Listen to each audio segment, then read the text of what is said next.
Going live. We are live, so we're going to do this again. Try it again, and I'll summarize real quick while some people are getting on. Phil and Carly, new. If you're watching this on the replay, they just introduced themselves. Phil and Carly came on board with HST. How long ago now, Phil?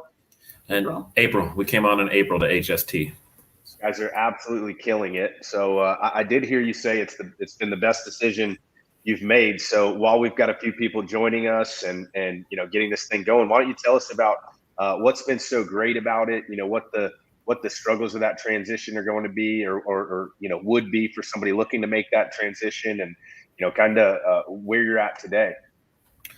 Well, I would say that if somebody is going to make the transition from a captive agency to being a broker with an FMO like HST, it's actually a lot easier to do that than it is to just jump in and start brand new, for sure.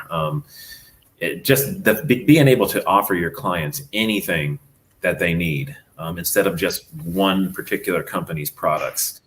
You can tailor that. Yeah. You can tailor to exactly what they need. Whether it's the private side or the ACA side, you got them covered. Whether they want life or supplemental, it doesn't matter. You have them covered with everything. So everybody you talk to is somebody that you could potentially help. Whether it's help get a subsidy and get on the ACA, or they make too much for a subsidy, so you put them on the private market, or they need a PPO because they travel a lot. I mean, you can help anybody and everybody, and that that increases your potential for your book of business to grow exponentially.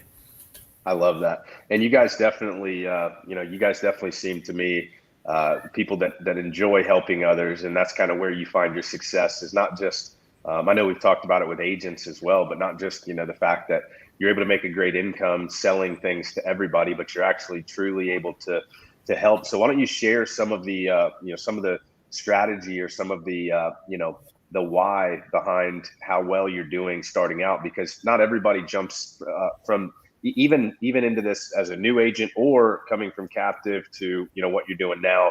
Not everybody jumps in and crushes it. It does take there's a learning curve. So why don't you talk to us about what you figured out that seems to be working so well for you, and some tips for maybe new or struggling agents out there that can do what you guys are doing, or do as well as you guys are doing.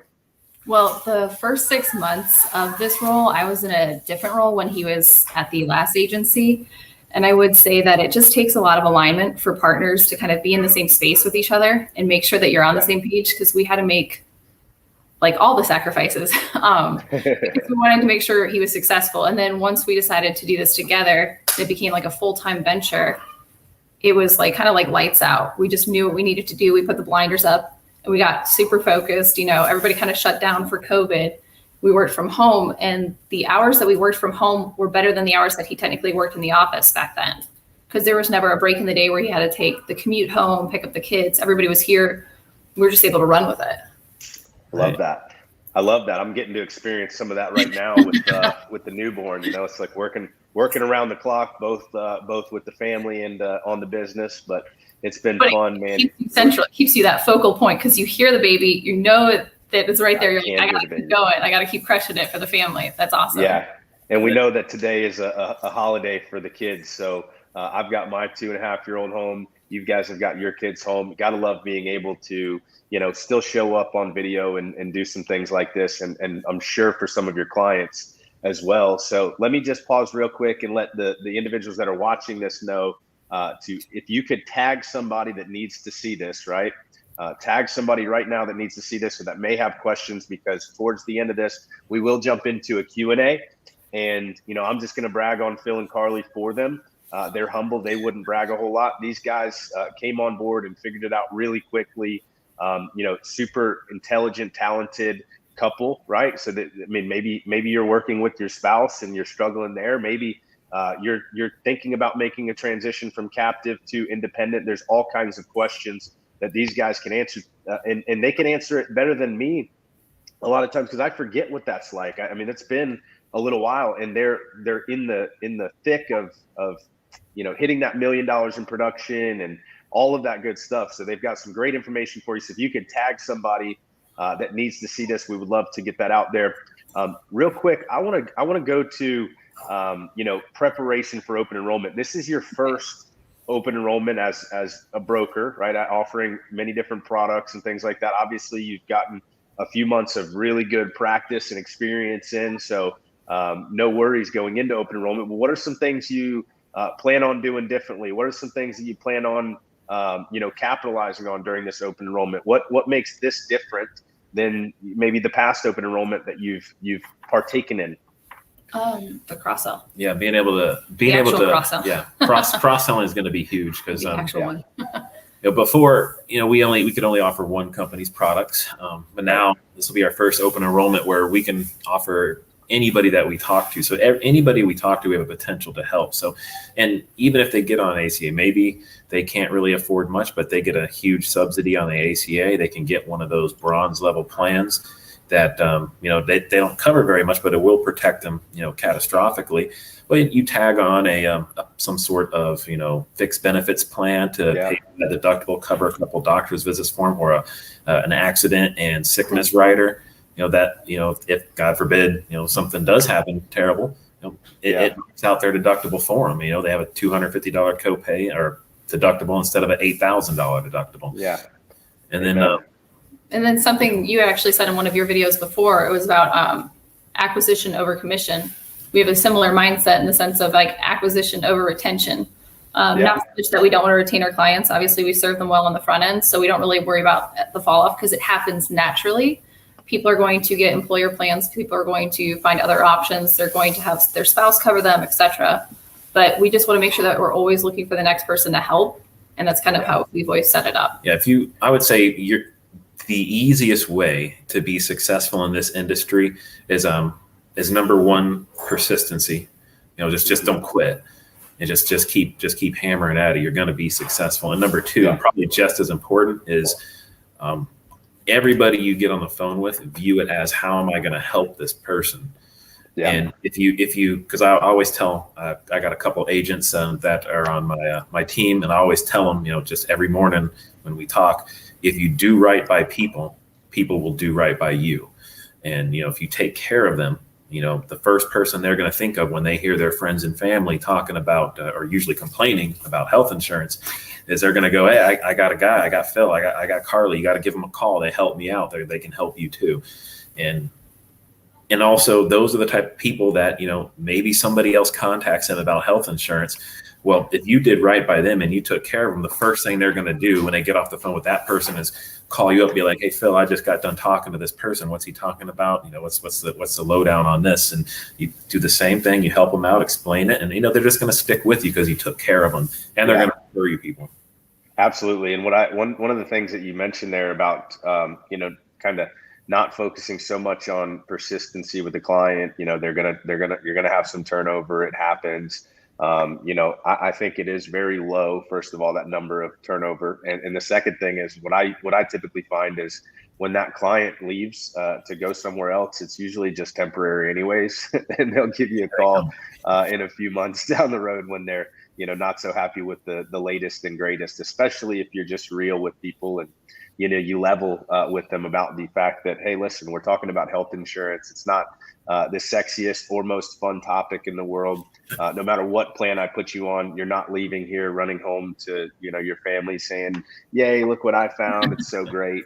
It is a necessary evil, and it's just kind of part of it. So I love that.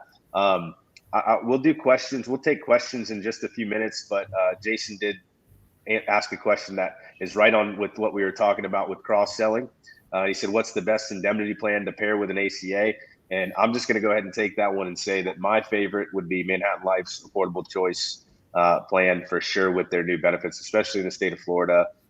They've really increased their benefits, and it's very cost effective, but it certainly can be compared with like a United Healthcare and their hospital protector guard. But my favorite is Manhattan Life. What about you guys?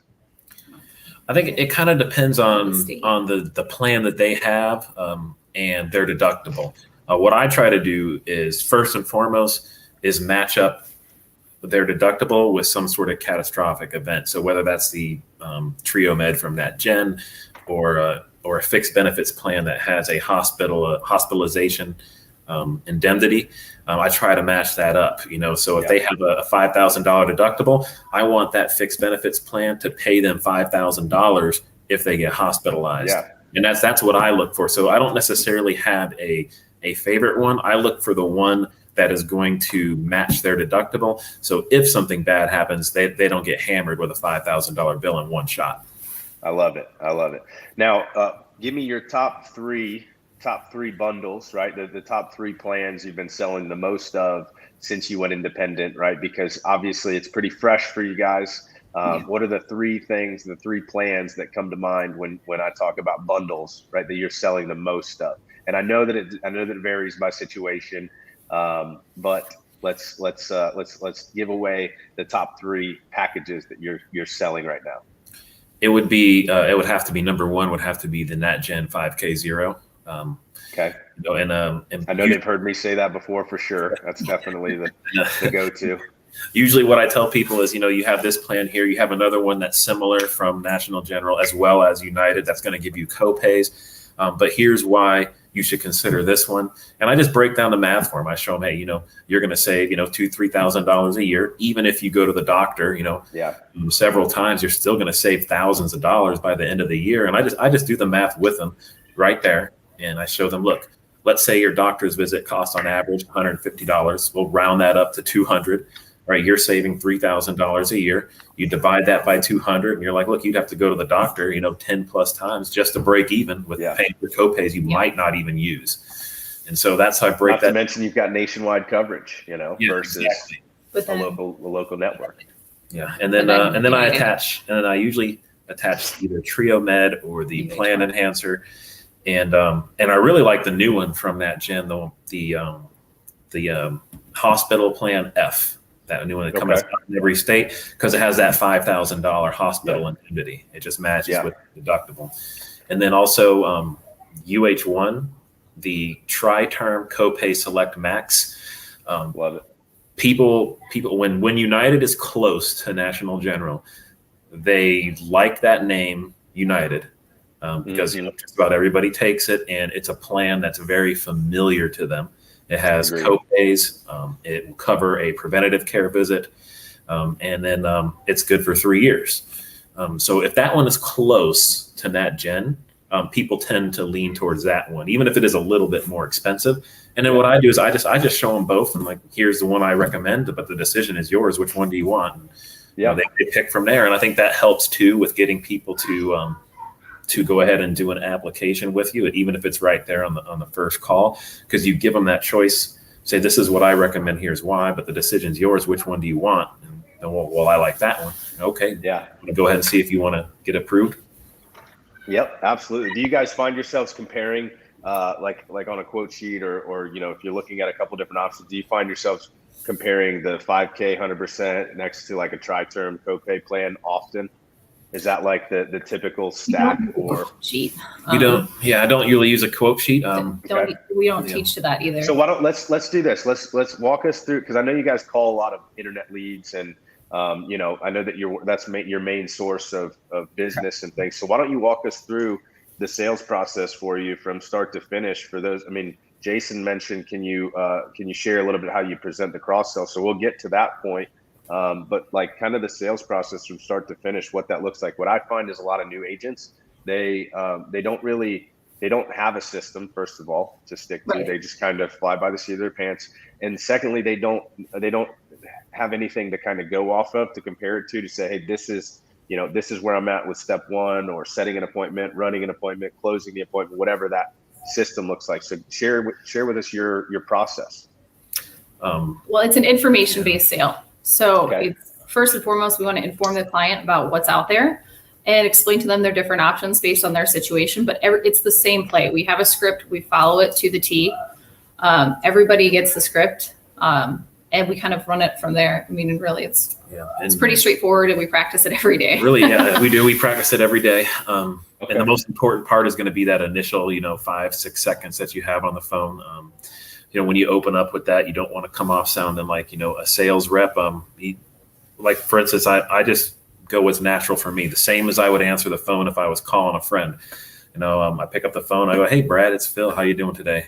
And that's how I answer the phone. Anytime someone picks up, that's the first thing I say. Yeah.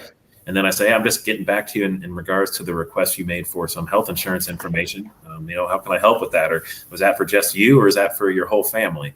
And then we just go from there. And then also you have to have the mindset that it's your responsibility to close them on that first call. Obviously that doesn't always happen that way. Right. It's that percentage is low, but that's the mindset you have.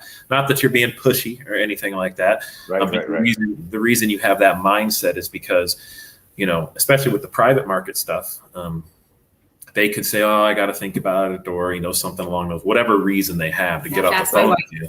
Yeah, I have to ask my wife, anything like that. My accountant. Any of those excuses, but and we've all gotten these phone calls. They call you back 4 or 5 days later, 2 weeks later. "Hey, I just got out of the hospital. What can I do now?" Well, now they can't get it. Now they're stuck with the ACA. And so that's why we have that mindset. Client. So the close, you can't view it as being part of, being salesy, or you can't view it as being pushy. You're doing that as a service to the client. And then we are information-based selling, just like Carly said. We just educate them on the differences between the ACA and the private market. Yeah. And we explain why the ACA is typically more expensive unless you get a subsidy, because they do accept any and all pre-existing conditions. And then, we say something like, "Well, you sound pretty healthy. Would you consider that accurate?" And they always say yes, no matter what. But then you quote the private side, and as you know, everybody who's on this call knows, and the private side is almost always way less expensive, and it's a PPO. Deductibles are typically lower too. And then from there, you're good. You just want them. They usually just want them. And you say, "Hey, now keep in mind," and this is the most important part. You say, "Keep in mind, these plans on the private side, they are medically underwritten. There is a chance that they might not accept you. Is there anything in the past 3 to 5 years you can think of? Surgeries, cancers, diabetes, anything that could pop up on a medical records request." And the idea there is, of course, to get more information, but two, it's kind of a little bit of a takeaway. Well, we're not sure if a little bit of fear of missing out, a little sense of urgency. And then I just ask them. I just say, "Hey, okay, here's what it's going to look like." I tell them exactly what I'm going to do in the application. I tell them, I am going to ask for your social. I am going to ask you medical questions. And most importantly, I tell them I am going to ask about payment information. I say, I am going to ask what payment information you want to use for the policy and when you want it to begin. Yeah. Right. And then I say, you have to have permission to close. Right. And that's getting permission. Right. Because if they have an objection to close, they're going to stop you right there. Right. You're going to before you waste all your time. Yeah, exactly. And then right there I go, "Do you want to go ahead and see if you can get approved?"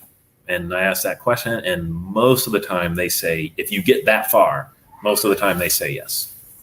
Absolutely. And so are you saying basically in your process, first of all, for yourselves and for new agents, you're kind of keeping a scripted approach? Always. Oh yeah, always. Yeah. So you practice it every day. So let's practice it. Let's practice it. Let's practice it for everybody. You practice it every day. Let's go through some of He's a creature of habit. If he could eat the same thing every day like he used to once upon a time, he would. So the script absolutely helps. It just keeps things predictable. And then, of course, any form of sales training. If you have like Jordan Belford's, he's straight line selling. He's going to tell you to circle back to your script. If you have Grant's, he has the cold call script. Same thing. He's going to tell you to circle back. You don't have to think about it. It's a piece of paper in front of you, and then everybody in our group, they write it out. Yeah, and then at certain points in time to memorize it. And the way I thought about it is, if somebody like Jordan Belfort and Grant Cardone and all these great salespeople that we've seen plenty of videos, if they all use script, then I'm certainly not too good to use a script. So, and I will say that's probably one of the most frequently asked questions that I get, whether in my DMs or just a request is script. So knowing that people love their scripts, why don't you share some of your script? And you can just obviously you don't have to go through it verbatim, but if you practice every day, I'm sure you kind of know it off the top of your head here. So let's just kind of go through that script. we can role play right here live if you want. You could sell me some insurance, man. I actually need some. All right. So ring. Hello, this is Brad. Hey, Brad, this is Phil. How you doing today? Like, I'm just gonna get my. Hey, I'm great. I'm great. Sounds like you got the kids home, huh? Oh yeah, it's a day off of school, so they're here with me.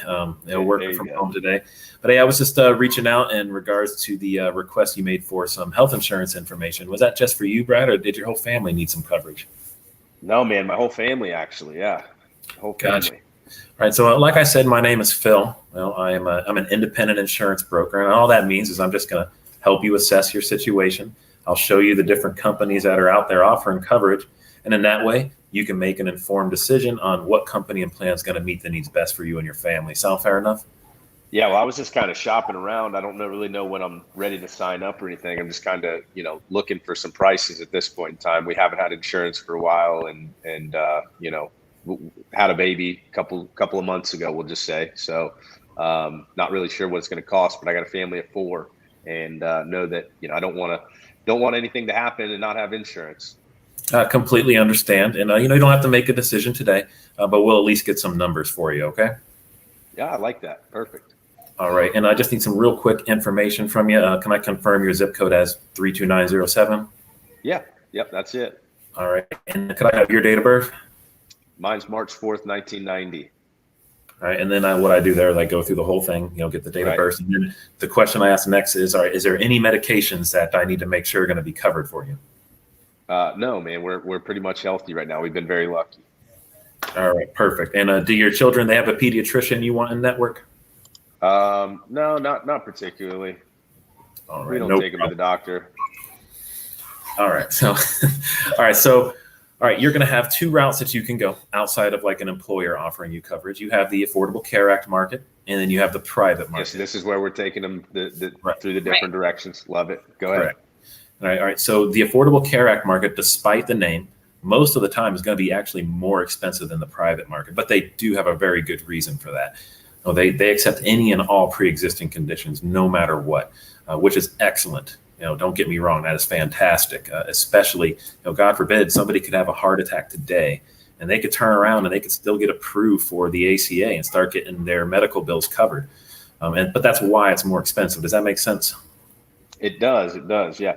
Did you get income already? Technically, like in a normal, No. You don't want to do too much pre-qualifying questions. It's like going on a first date and asking the person to marry you. Like it's really uncomfortable, right? You're still getting to know them. We know enough about what you've given us in your situation, but nothing. We haven't really created any relationship or trust. So if we're asking qualifying questions, ultimately that person's going to put their guard up, and that's an instant hard no, because we're not interested in actually helping you if we're asking qualifying questions.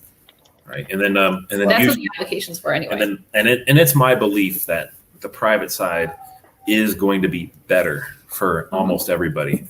The coverage is better, and for doctors take it first of all, right? And so I usually don't touch on income until I go through the ACA side first. Then I come back, and then I switch to the private side. I'll go, okay, well, here's a Florida Blue plan. The least expensive option they have for a family of 4 is such and such price, and normally they're like, oh my God, they hate that, and then the deductible is super high too. And go, well, you did say you were pretty healthy. Let's go check out the private side real quick. Right. And then I quote them there. And if I get backlash there for the price, I usually say, well, has anybody checked to see if you're eligible for a subsidy? Gotcha. Okay. And then I circle back to the ACA and I go, okay, well, with that subsidy. And then I reiterate, hey, now when you're ballparking your income here, we need to guess on the high end. I was like, because if you guess too low, the IRS is going to come back and make you pay all that premium back. So I'm upfront with them about how that works. And a lot of people don't know that. They just throw out subsidies to people, like it's candy on Halloween, and they don't realize. I mean, I've gotten those calls before. I've gotten a call from somebody. Of course, hey, man, I got a $10,000 tax bill. I mean, that's a real call that I got. And so it's nothing that I ever want to experience again. So I come back and I say, hey, if you underestimate your income to get a bigger subsidy, the IRS is smart. They will find out, money. And they don't lose money. They will come back and they will make you pay back all those months that they thought you were making too much money, and you'll have to pay back the difference. And so I explain that to them and make sure that they actually do get a subsidy. And then if they get a subsidy, then we'll move forward from there and we'll cross sell them. Perfect. And that's a great segue into Jason's question here. That says, can Phil and Carly with a C, it's Carly with a K, but that's okay. Like, I'll correct them for you, Carly. Phil and Carly with a K share a little on how they present the cross sell when it comes to ACA. So now we'll just pretend like in that situation, you found out that subsidy eligible for the marketplace. Share a little bit on how you cross sell. And the reason is because I think that there's a huge opportunity there, first of all, for a lot of agents that aren't that seasoned, that are able to really kind of more so take orders with the marketplace. And I say that because when you're enrolling in ACA coverage, you're doing just that. You're enrolling people in ACA coverage. You're not really selling if it's a zero premium plan. And yes, some people would argue that, well, it's not easy to get everybody to take that zero premium plan. But I don't see where, if it's not costing them anything, there's no real sale, or if it's costing very little, there's no real sale. So you're almost doing more of an order take than an actual sale, which means that the cross selling can be a little difficult, right? So what I find is a lot of agents that, are writing a lot of ACA are taking orders and they're not selling. So how do you avoid that situation where individual qualifies for free plan and you can't cross sell? In other words, how do you present the cross sell? There's always a cross sell, because no health insurance plan is perfect. Right. So if they're going to get that free plan, ultimately they might have an astronomical deductible. Yep. That they're not able to pay for either. Yeah, that's the one thing. One thing you can count on. There's two things that I've noticed about the Obamacare market, or the Affordable Care Act, whatever you want to call it, or comfortable calling it. It's all the same thing, but you'll see it'll be like $0 a month, $4 a month, and then bang, $350 a month. So there's no like in between there. And so you have a plan that's $0 a month. That is, it doesn't cover anything except for their routine physical. And then they have an $8,000 deductible, or it's, $300-400 a month, and it still has a high deductible. We'll give them a couple co-pays, but both of them doctors don't take. So what I do is I say, hey, you might as well take this one that costs next to nothing. Okay. Right. And what we'll do is this is going to protect you from your catastrophic events. God forbid. And your stop loss. This is your stop loss. You get in a terrible car wreck, or you get catastrophically ill. This is going to protect you financially. Now let's worry about protecting you from that deductible, since it is pretty high. And I go over to the private side, and I ask them, how often would you say you go to the doctor? If they say, I only go for my routine physical, well, there's no point in putting them on a fixed indemnity plan when you could put them on a plan enhancer or Trio Med for $50 a month. All right. And I'll go there. If they say I go to the doctor, a couple times a year, I usually put on some sort of fixed benefits plan that's going to cover a couple of the doctor's visits for them. And then that will take care of those doctor's visits, labs, x-rays, things like that. If they're a little bit older, they tend to like that, and they're inexpensive too. And then you just say, this is going to take care of your routine stuff, and your ACA plan, that's going to take care of, if something terrible happens. And, and then you also get that, especially with with some of them, you'll get a surgical benefit. If they have to have surgery or something like that, a big, nice, fat surgical benefit to cover their deductible for them. And then, of course, I always ask, do you want dental and vision with that? It's like, do you want fries with that? So. Super side of it.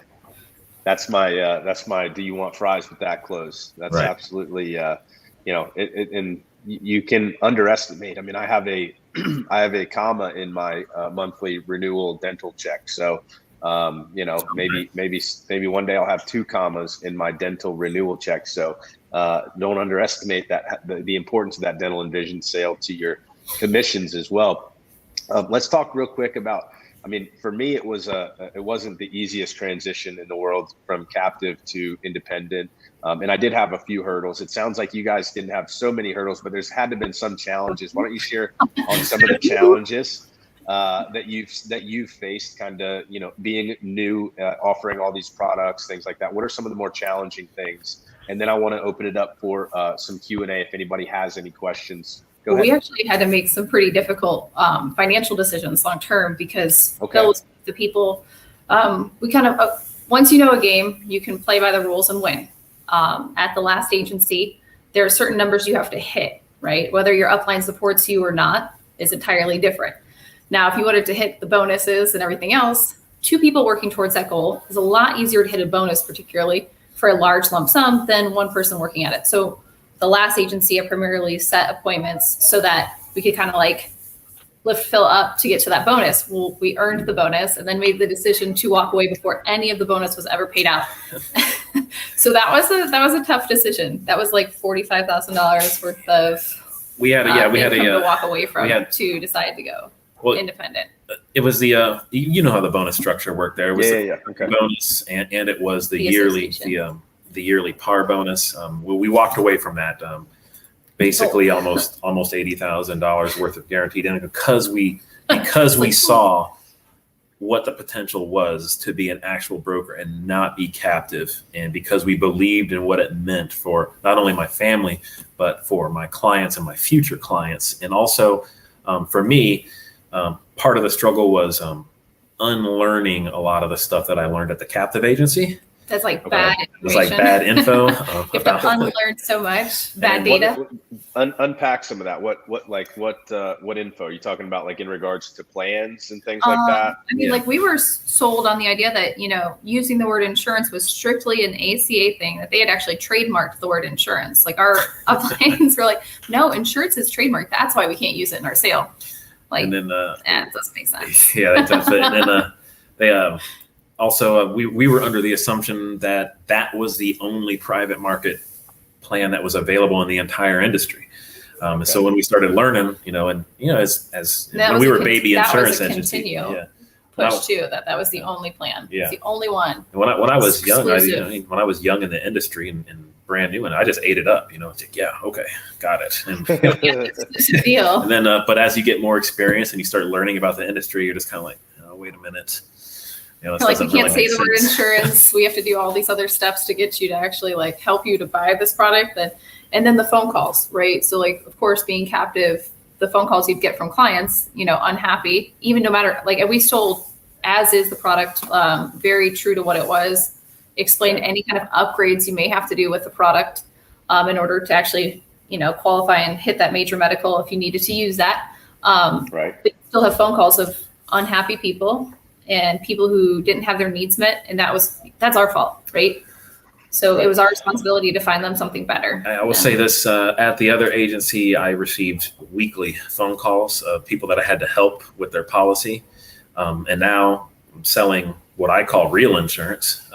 Now that I know what it's actually like, I've had one person give me a call asking about coverage. And it was because he tried to put his kid on a plan and then get his kid some adenoids removed, which was a pre-existing condition. And that's the only phone call that I had, that I still had. And you'll get them still. They'll still come here and there because at the end of the day, it's insurance, and nobody understands it anyways. Your clients don't understand it anyways. So I would totally prepare for the phone calls. They'll happen, but they're easy when you're on this side of the phone because it's, hey, listen, we're not married to that carrier or any one carrier. We can always look at other options. It's about what it makes you happy and what's best for your situation. And so whatever we've got to do to make sure of that. So we're going to open it up for the last 9-10 minutes here for some questions. So if you guys have questions, throw them in the chat on either Facebook or YouTube. I know Carter's got a great question here, and this is probably one that a lot of people will see from time to time. So it says, fixed benefits can be expensive for families, especially if they get a subsidy on the marketplace. Would you just sell the parents on the fixed benefit plan or the dependents as well?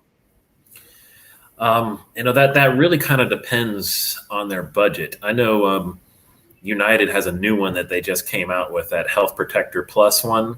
But the other one has Health Protector and then Health Protector Plus, the second one that they came out with recently. That one's pretty inexpensive. I'm pretty sure they came out with it to compete with NatGens. And it's really inexpensive. You don't need to worry about the one that says Plus if they have an ACA plan, because their preventative care visits are covered for free. Right. So you can put them on the one that says Plus, or, if they're relatively healthy and they're just getting it because their income, then just put them on a plan enhancer or something that's, hey, you're going to have to pay for some doctor's visits if you go, But if something bad happens, if your kid plays sports and he breaks a bone, or you get hospitalized because you get sick, you're not going to have to worry about that deductible. And so I just and I explained to him, yeah, you're going to have to pay for doctor's visits, but your health insurance is free. So I mean, you're not paying that bill every month. And then also you got to keep in mind, and this is something that I have to talk to with my agents sometimes, and that's that what you think is expensive isn't necessarily what they think is expensive. So a lot of times, affordability is relative. Taxes is I mean, it's a different game too, because a lot of the people you're going to speak to that are looking for independent coverage, if they end up on a subsidy, I mean, they could have just done their taxes really well and shown a loss, and they could be self-employed and could afford much more. That's why we don't necessarily go for the subsidy right away either. Right. Yeah, especially with the self-employed. If you're talking to people who are self-employed, which a lot of the people that get on the private market are, they're smart people. They're smart. Yeah. They know how to do their taxes. They know how to show losses. They know because they know they have to pay Uncle Sam less. So that's something to consider too, because you might think that it might be expensive for them. It actually might not be. Yeah, I love that. And to sum that up, guys, what Phil's saying is it doesn't always have to be a fixed benefit plan with an ACA. And if it is a fixed benefit plan, it doesn't always have to be like a full affordable choice, which has benefits from top to bottom, from hospitalization to the day-to-day side, all of that. There are, like the hospital expense protection style fixed benefit plans, which just simply pay an inpatient benefit to help with the deductible, or, there's smaller little supplemental fixed benefit plans out there as well. So really understand your products and know your products to make sure that when you're cross-selling, because what Phil and Carly are talking about doing, is essentially set up to be a one-call close. Now, obviously, they probably don't close every time on one call, but they're setting themselves up to potentially close on that first call, and then maybe have to make a follow-up call if not. But you can only do that if you know your products, and you don't have to, hey, you know what? I'm going to build some quotes. Give me 15 minutes. I'll call you back. Right. Give me 20 minutes. I'll call you back. And then you've got to kind of look around products. They're doing it. Yeah, exactly. They're doing it while they've got them on the phone. And that's super important. By the way, what percentage of business would you say you guys are closing on the first call? Like what percentage of your business is coming from one call? You want to quote on the first call if you can. So first and foremost, not thinking of like the close so much, but you want to quote on that first call. Absolutely right. I'd say unless they're just really obtuse about getting off the phone, I'd say probably 95% of people we talk to, we quote on the first call.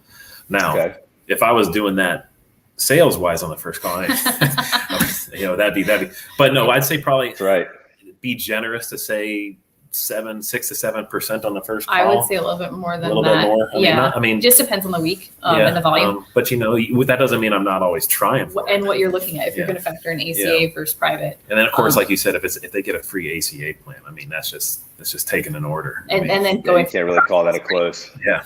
But just going through, because ACA, everybody knows that some of the people can be more difficult to sign up. But then most of the most help. Yeah, I'd say but you got to follow people up. If you're not following people up religiously, you follow them up. Like we always say, they tell me to die or they buy. And I'm going to keep following them up. Forever. And forever. Like I got someone that I closed last week. I've been following up since June 2nd. Yep. So that's not even like one of the longer ones. Yeah, I had one. It was like a year ago. A year. It was 13 like months. Year. I followed that person up. So you got to follow people up. Your fortune is in the follow up. You can survive off of one call closes. You can. Make no mistake about it. If you're good enough, you can survive off one call closes. But nobody gets in this industry to survive. So you got to be following up. It's nice. Those one call closes feel good. You got it. But your fortune is in the follow up.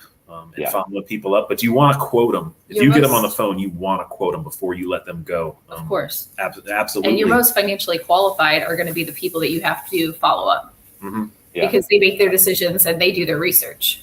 And so they take it accordingly. So 100%. Now, real quick, the job that you guys have done branding is awesome. I see the VIP on the sweater. So I know that a lot of you, and we got another question that came in here in just a moment, but a lot of your business comes from buying internet leads, which is totally, a strategy that everybody should be utilizing no matter what the lead source. You should be buying leads, investing in your business outside of paid leads. Okay.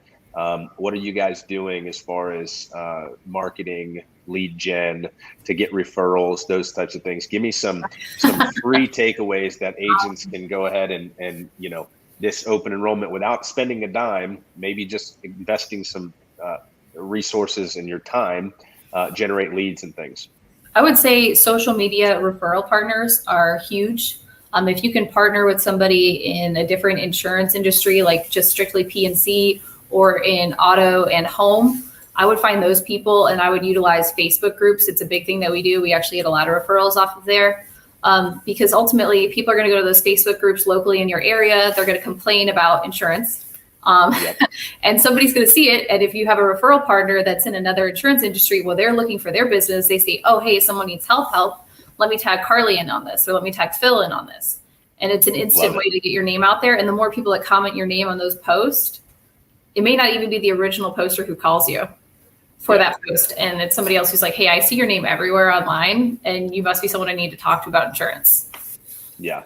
And then you get the smart people who know how to search in a Facebook group. And instead of asking a question that's been asked 100 times, they just search and they see that your name was tagged 50 times. That's what happens to me a lot of times when people reach out and they say, oh, I saw you on Facebook groups. You've been mentioned a couple times. And so wanted to reach out, and they never made a post or anything. They were just lurking in the background, kind of, exploring, and, ended up reaching out. So my man, Jack Henry, says, if you could go back and give yourself one piece of advice when you first started, what would it be? That's a great question. It is. Getting licensed and appointed in all of my states as fast as possible. I would say in the captive agency, it really taught us a lot, but it taught us a lot of misinformation about, what it means to own your book of business. Oh, yeah. And actually building your book and what your residuals turn into, understanding the numbers, that I would want to do more research. Got it. Yeah. That's another good one. Understanding who owns your book of business. Because if you're with a captive agency, you most likely you don't own that book of business. It's not yours.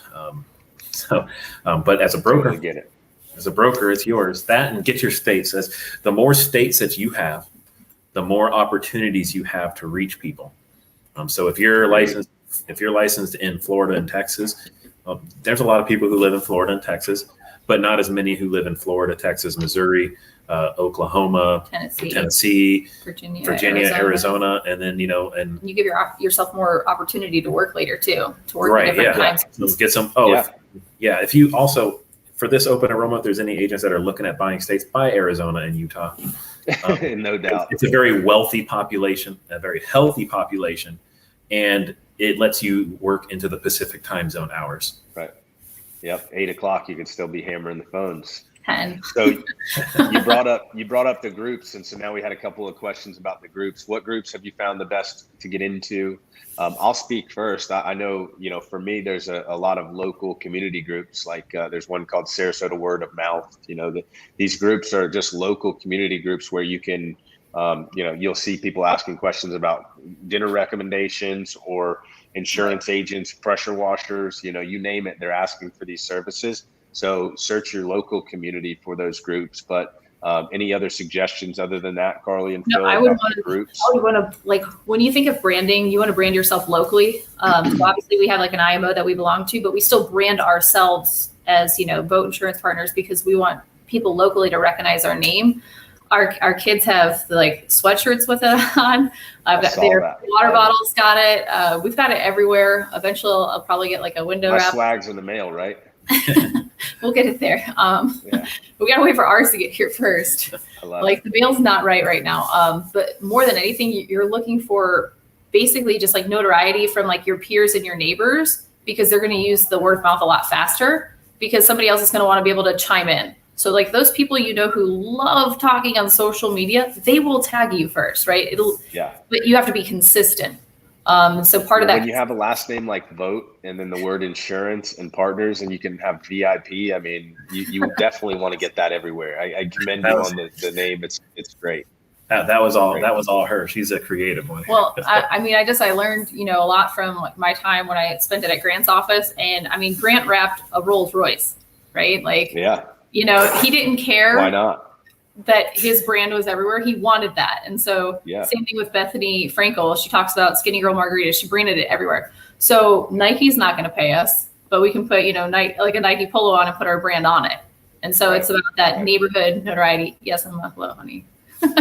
My daughter's like staring at me in the background. And, I love it. I think something that would help too is finding, like she said, Carly said, is finding a good referral partner. Like one of the best ones I have is actually a financial advisor for Ameriprise Financial. And, what we did there is I went in, and when you talk to your potential referral partners, don't talk about what you're looking for. Talk about how you can help them. Yeah. Say, hey, I run into people who are asking about, annuities and things like that occasionally, which is true. Sometimes I run into that and I go, I guess our daughter, Emma. Hi, Emma. She didn't want to be left out. But yeah, tell them that what you can do to help them. Hey, I can get these people to you. I need someone to send them to. And then you just start sending them people. You're probably going to send them some before they send you some. And then also what you say is, and hey, any of your potential clients that you're looking to make room in their budget with so they can invest with you, I can actually help with that. I can evaluate their health insurance. And if I can save them some money, that will free up room in their budget to invest with you. And so that's usually when the light bulb goes off in their head. And they're like, oh, and that's my biggest referral partner. He sends me, what do you send me? Sends me 2-3 a month. Yeah. Pretty consistently. Just off a client he already has. So. Well, that is amazing. And I can attest to the financial advisors being good referral sources, especially when you're dealing with the market that we're dealing with, because, typically they're dealing with people that have some money, and those are the clients that you want. So I do want to open it up. If anybody has any questions before we wrap up, I know we went a little long. We started a little late, so my apologies. It's always technology and a baby to blame. So it's I have tons of good excuses, and we'll do the best we can while dealing with a 5-day-old. So he's been so good too, by the way, guys. You would be jealous because he's sleeping like 7-8 hours at night. Nice. Has been, it's just been, we're extremely lucky because our firstborn slept great, and now our second sleeps amazing. So obviously we have to wake him up every couple hours and feed him around the clock still. But man, we're super blessed to be getting some decent amount of sleep at least. And I don't know if you guys knew this, but we came home from the hospital with COVID too. So COVID and a baby. It's been fun, but still here, still showing up, and doesn't look like we have any more questions. So we'll go ahead and wrap it up. And again, just want to thank you guys so much for coming on. It's a great, unique perspective. I know it's April, so that's 6 months you've been hard at this independent side, and you've been doing a great job. I look forward to seeing you guys hit that $1 million in production here within the next couple months, I'm sure. And keep it's like a week. Next month, a week. There we go. Yeah, a week. I'm only 26K away. So takes a second. There's my prime package. Sorry. I love it. No worries. Well, listen, guys, you have a great rest of your week, and thanks for jumping in. Thanks for jumping on. Appreciate it as always. And everybody else, happy Monday.